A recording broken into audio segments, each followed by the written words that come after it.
Hi, my name is Joseph, and today I want to discuss Midnight Mass by Mike Flanagan, which came out on September 24th, 2021 on Netflix. Before I continue, just a quick disclaimer. Usually, I don't mind discussing spoilers, but with this show, I'm actually not going to discuss the creature that's present within the show, the supernatural creature that's in the show. Mostly because when I went into this program, I was not aware of the details. I was only aware of the superficial details that the show is about a priest who returns to a small island at the same time that another individual returns to the island as well. An individual who has been in prison for 4 years. And in fact, before I started watching the show, I actually thought I was under the impression that the individual who went to prison for drunk driving and killing an individual, they were the ones returning as the priest figure. But I was wrong about that. Typically, I don't like to focus on actors as well because I like to focus on the stories. But I'm gonna have to do something a little bit differently with this show because I'm gonna have to say that the individual who played Father Paul Hill, Hamish Linklater, I'm gonna have to say he was the best part of the show. Or rather, let me rephrase that because I think the writing and the dialogue was the best part of the show. He was one of the best actors on the show. But with that being said, the rest of the cast, so let's go ahead and just discuss them really quickly. Kate Siegel, who played Aaron Green, Zach Gilford, who played Riley Flynn, Raul, excuse me for the last name, Koholi, who played Sheriff Hassan. Samantha, again, pardon me for the pronunciation, Sloyan, who played Beef Keen. And then, let me look, I'm going to name my favorite characters. Henry Thomas, who portrayed N. Flynn, Igby Rigney, who portrayed Warren Flynn, and then Kristen Lehman, who portrayed Annie Flynn. So hopefully one is noticing I'm really pointing out the Flynn family. And then last but certainly not least, Alex, again, excuse me for pronunciation, Isso for Mildred Gunning. All of these actors, not just the ones that I listed, but the side ones as well. And in fact, one of my favorite side characters, Sturge, played by Matt Biddle, they all did such a great job with the characters. The audience really felt like they were connecting with these characters. And in fact, there was these other parents who, the parents of Lisa's character. Let me see if I can find their names really quickly. Michael Trucco, who plays Wade. I can't pronounce the character's last name, but Lisa's father. And let's see if the mom is present. Unfortunately, and Crystal Balint, again, pronunciation, excuse me, who plays Dolly. I'm going to be honest. So, no spoilers for the big bad of the show, but I will be doing spoilers for the characters. I'm not going to lie. I did not like those characters at the start. In fact, my nickname for Wade's character was Ned Flanders because he kind of looked like Ned. And in fact, Wiley's dad, Ed Flynn, he also kind of looked like Ned Flanders, but I ended up really gravitating towards those characters at the end. Oh, pardon me, another character that I forgot to mention, and how can I, because he was really a great part of the show, but also my new character, Joe, with his dog Pike, played by Robert Longstreet. But again, at the beginning of the show, I was not a fan of certain characters. But how does one know when the writing is brilliant? When at the end of, be it a show, a play, a video game, when at the end of that story, characters that one was not a fan of, all of a sudden, they now, if they don't support them, they understand their points of view. One of the best examples I could think of for this would be, oh no, unfortunately I can't recall his name because it's been a while since I see the show. Unfortunately, he's no longer on Netflix, last that I checked, but it's a show that I do want to rewatch. Turn. AMC's Turn.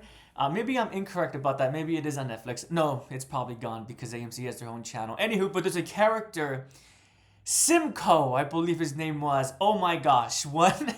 The audience members, I don't think we're meant to enjoy the character as in enjoy them about them being a good individual. We're meant to enjoy them as a villain, anti-hero type. But by the end of that show, no spoilers because we're not discussing Turn. One can't help but feel to have a little bit of a warm spot towards Simcoe's character because of actions that he chose to do. In that same aspect, in that same regard, it happens in the show as well. Dolly and Warren's character, no, excuse me, not Warren, pardon me, Dolly and Wade, let me double check. Dolly and, yes, Wade, Lisa's parents. I did not like them at the start of the show. And in fact, before I continue, oh my gosh, not only was the writing and the dialogue great in this show, but so was the cinematography. One of my favorite scenes is, I believe, in episode 2 when a group of dead cats washes up to the shore. So, excuse me, the setting is on an island, so... yeah, so the shore on the beach side, the cats wash up after a horrible storm, and the sheriff, he's investigating, Sheriff Hassan, and as he's investigating, looking around the scene, Wade comes walking over, and the camera just follows Wade, and as Wade starts talking with Hassan about past incidences that were freak occurrences on the island, the camera just starts panning around the two characters. It was so seamless. I'm not sure if it was done in one take, but they did a great job of making it seem like it was. I should look into it because for all I know, maybe it was like The Bear. In case anyone's not aware, the second to last episode of The Bear, I believe it's the second to last episode, or the season finale, it was done in one shot. And oh my gosh, one can really feel the tension in a positive way when they watch that show. I hope you'll be watching that soon and doing a review for that. I'm really looking forward to season 2 of The Bear. Anywho, pardon me. But yeah, so I really enjoyed the cinematography, and the cinematography I felt like reinforced the point of that scene as well. That Wade was kind of quote unquote wasting the sheriff's time. The sheriff is a new character on the island, a new individual. He's not part of the community, and man, there's just so much to discuss about this show. And then so the Father Pa's character. What was so fun about this show is that, then Eli Hassan, the sheriff's son, he was great as well. And Oiker, unfortunately his name's not right here, but excuse me. And then Sarah's character too, her name's not here unfortunately, but what made the father's character so great is just the portrayal of that priest. So I did grow up Catholic. I'm not a practicing Catholic, but I still do consider myself to be Roman Catholic. And a lot of the rituals that was done within this show, it really did feel familiar. It really felt like I was partaking in mass once again. Maybe with my hair. And Father Pa, he reminded me of some priests that I knew growing up, or rather some priests that I interacted with while I was going to mass. And I don't know if maybe I should look into it. Maybe he did some research, but the way that he carried his voice, his demeanor, it was all just very priest-like. It was actually quite cool to see. And what I love so much about this show, so one might be wondering, yes, Mike Flanagan, lay it on to those religious people, not just Roman Catholics, but all religious people. I would argue that this show has a commentary on religion and what the institution of religion does to individuals. But I love how Mike Flanagan was going against the grain. It would have been so easy so minor spoilers, it would have been so easy to make Father Pa the villain of the show. But I would argue that he's much more nuanced than that. It would have been so easy to make the religious characters, which is the majority of them, to be the stereotypical religious individuals, hypocrites. They don't really practice the Bible. They'll quote the Bible, right? One specific character, Bev, but they won't actually live by the Bible, right? But this show really demonstrates that, like with any organization, like with any group, it's about the individuals and how they carry themselves within that within that group, right? So, yes, it's true there's some religious people, not just Roman Catholics, who are hypocrites. But on that same side, there's also other Roman Catholics who do their best to live by what they practice. And they do their best to have this reflected within their actions and demeanors as well. A really simple example of this, so minor spoilers. Well, I suppose it's not spoilers, but again, Riley's character, he hit a young woman, I believe she was 18 years old, and unfortunately she lost her life. And his mom, Riley's mom, that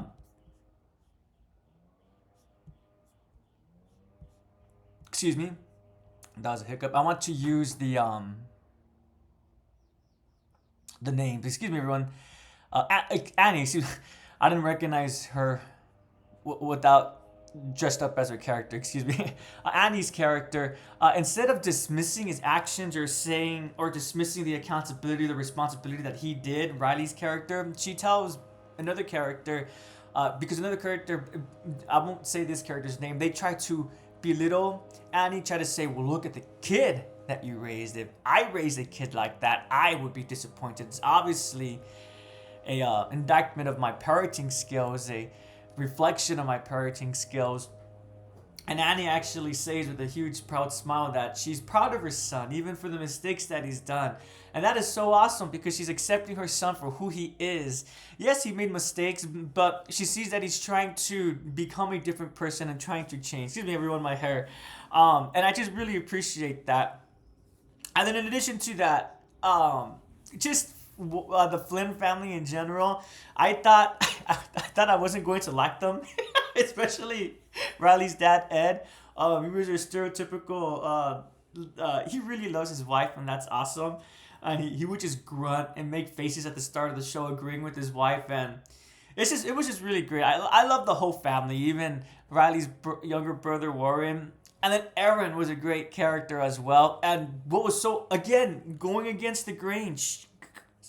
So spoilers in regards to the character, Aaron becomes pregnant, but unfortunately due to the supernatural occurrences that's happening, her pregnancy ends up becoming healed, right? Because if one is not aware, when woman is going through pregnancy, it is an external factor. It's the body is trying to fight off the fetus, the newborn, the baby that's trying to be made within the womb, right? So after the supernatural occurrences, that's why the womb is quote unquote healed, because again it's an external body, an alien body within the mother's womb.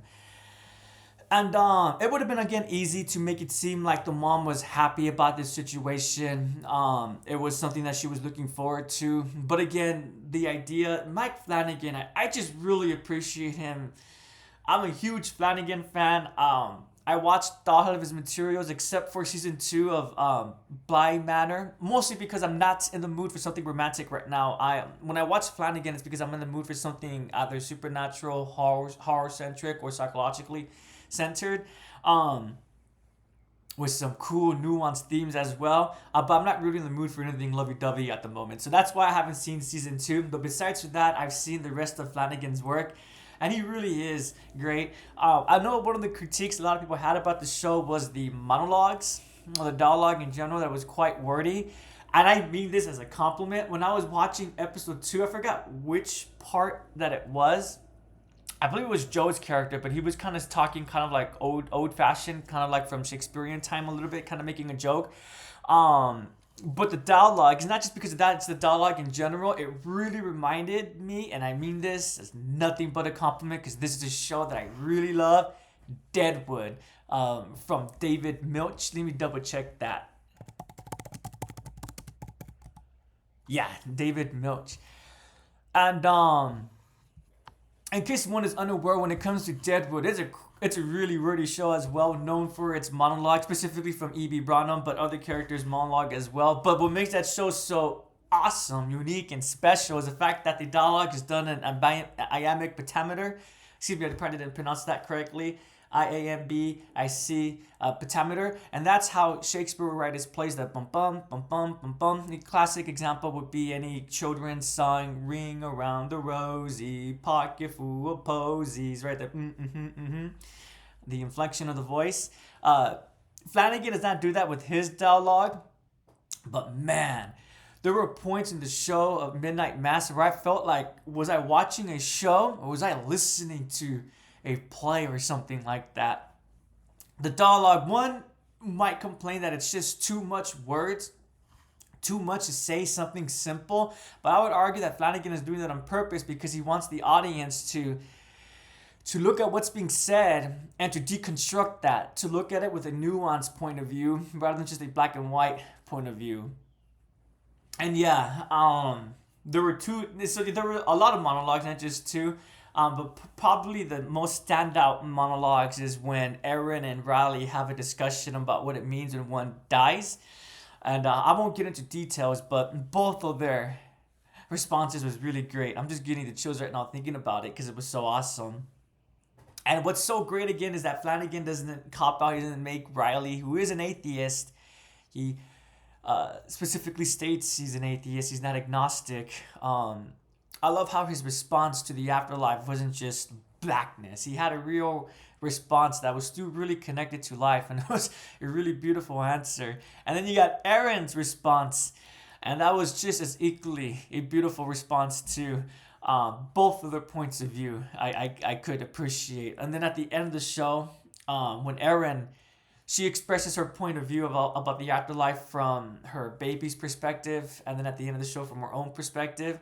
Again, I'm not going to lie, that last monologue from Aaron,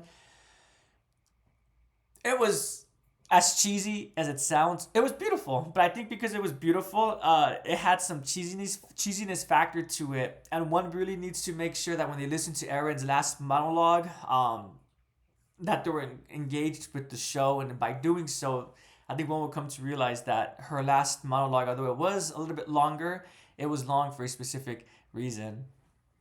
So yeah, there's just so much about the show. I really want to discuss the baddie as well, but I am not going to do that because, again, when I went into the show, I did not know much about it. It was really fun trying to discover who was connected to the big bad, and I thought I had some good ideas, and I was kind of near the mark, but not completely. And the reason why I wasn't near the mark is because if anyone's seen other Flanagan films, they're probably used to a certain kind of style that he tells his stories when it comes to villains. But Flanagan, flexing his writing skills, he shows us that there's multiple ways to write a villain, not just one way. And it's awesome. It's really cool. I don't want to say more than that, but do yourselves a favor. I didn't even watch a trailer, nor do not look up any promotional pictures. I think would be fine, but don't look up fan art, because unfortunately there's one detail from a lot of fan art. As soon as one sees it, it really shows the viewer who the big bad is. So again, and one hasn't seen any promotional material, I recommend going into the show not watching any promotional material. So would I recommend this show? Yes, without a doubt. I wholeheartedly do recommend the show. With that being said, though, one should be aware that, because I do know that endings is really important for some people. The ending in this show, I would argue, is bittersweet, more towards the bitter side, and the sweet side is going to be more from the audience's interpretation. So just be aware about that. So make sure that one is in the mood for something, well, drama and horror filled and supernatural filled as well. And not just that, but with philosophical ideas and themes that's being explored. Philosophical ideas and themes in terms of community, in terms of religion, and in terms of the individual standing up for oneself and what it means to redeem oneself. And besides for the dialogue and the characterization, the last aspect I want to discuss is the music. So the music was well done. I don't know. Actually, out of respect, I should probably look up who the composer is.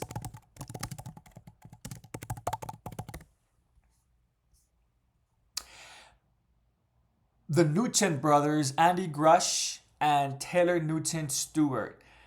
They did a great job of putting the music to help set the atmosphere.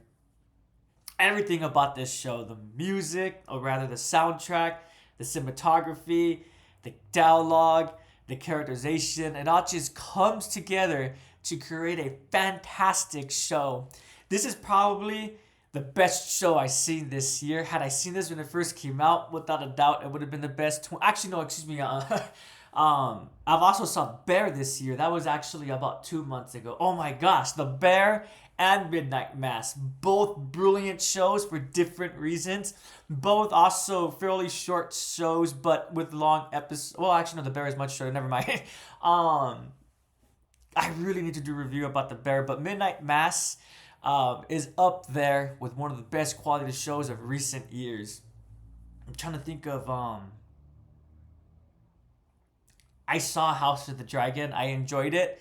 I loved Midnight Mass a lot more. And that's not meant to be a knock on House of the Dragons. I'm just trying to give an example of how just well written, produced, and made Midnight Mass is. Anywho, I think I've gushed enough about this show. Have you seen Midnight Mass? If you have seen it, were you caught off guard by the big bad? Were you like myself and you were expecting, past Flanagan villains, but it was something different? In fact, before I end the video, I should probably do a separate video about this, but an aspect that I really love about Flanagan, if anyone's seen Hush, he really does a great job of working with cosmic horror and Lovecraftian horror. And one would think so. Hush is a home invasion movie. There's going to be no cosmic horror elements in a movie like that, right? If one ever watches it, though, he does such a great job of what's the word? I suppose, quote unquote, humanizing cosmic horror. Or what I mean by that, he does such. So when one thinks of Lovecraftian or cosmic horror, it's something that's not comprehensible. It's something that it's quite literally beyond the human mind to perceive. But when it came to Hush, those elements of what one feels from cosmic horror, from Lovecraftian horror, Flanagan did such a great job of translating that to a home invasion film. The feeling of isolation, the feeling of existential dread, right? You're in your own home, but you are not safe. Just a great writer. I really do appreciate Flanagan's stories, and I'm looking forward to the next story that he has to tell. I'm not going to lie, after watching this show, I really want to watch season 2 of Bly Manor, but again, I'm just not in the mood for something romantic currently. But maybe I'll put that aside and I'll go ahead and check it out. Maybe I'll rewatch the first season or other Flanagan movies from the past. Anywho, so again, if you have seen the show, please let me know what your thoughts are. Did you enjoy it as much as I did? Who was your favorite character? My favorite character was definitely Father Bill, but closely behind that is the entirety of the Flynn family. I loved Riley, Ed, Warren, and Anne. Aaron was great as well. Oiker, Sturge, Joe. Oh gosh, there's so many great characters. I could totally see this show being, when I come back to it, kind of like, oh, it's been so long since I've seen quote unquote my good friends. Right? Kind of like when one rewatches something like Firefly or Supernatural, The Walking Dead. Just again, such a great job of the characterization for this community. And if one is concerned about Flanagan just dragging religion or the institution of religion through the mud, don't be worried about that. Flanagan is nuanced with his storytelling. If one is upset that religious people are the heroes, again, don't be upset about that. There's a mix of both religious and non-religious heroes, protagonists within the show. But the important thing to keep in mind, and when I say religious, I don't mean just Catholic, but also because Sharif Hassan is a Muslim, so just religion in general. The show really demonstrates what can occur when communities choose to work together instead of allowing differences to come to the forefront and prevent actual community. Yes, so thank you so much for watching and listening. I do appreciate it. Let me know your opinions about Midnight Mass. Just like with The Bear, I do have plans on rewatching this. But the only reason why I decided to make the video is because I didn't realize I would take so long with The Bear, and I don't want to make that same error with Midnight Mass. But this is definitely a show I will be rewatching again. And yes, thank you so much for listening and watching. I do appreciate it. Thank you for your patience with my hair as well. Have a good day and take care.